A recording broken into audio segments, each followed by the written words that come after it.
Hello বন্ধুরা, আপনারা সবাই কেমন আছেন? আশা করি আপনারা সবাই ভালো আছেন।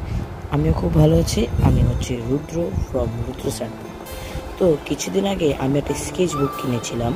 তো স্কেচ বুকটাকে আমি অনেকদিন আগে ড্রয়িং করেছিলাম, কিন্তু ইদানিং সময়ে আমি এটার উপর কোনো ড্রয়িং করছি না। তাই ভাবলাম এটার উপরে আজকে একটা ড্রয়িং করি। তাই এটার উপর আজকে আমি ড্রয়িং করব জেনেতু।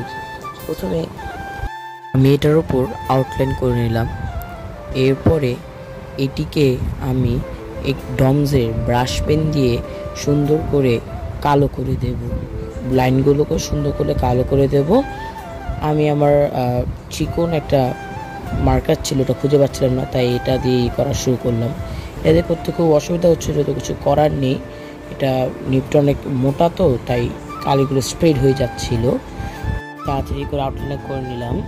তো বন্ধুরা, নেক্সট পার্ট আমি কোন অ্যানিমে ড্রয়িংটা করবো প্লিজ আমাকে কমেন্ট করে জানাবে, এবং এটা কেমন হয়েছে তাও কমেন্ট করে জানাবে। আগের ভিডিওতে তোমাকে বলেছিলাম 1K লাইক কমপ্লিট করার জন্য, কিন্তু তোমরা তা করো নি, কোনো সমস্যা নেই। আমি তা এখন থেকে ভয়েস ওভার দিয়ে ভিডিও করা শুরু করবো। তো বন্ধুরা, আমার ড্রয়িং শেষ। সবাই ভালো থেকো এবং সাবস্ক্রাইব করো।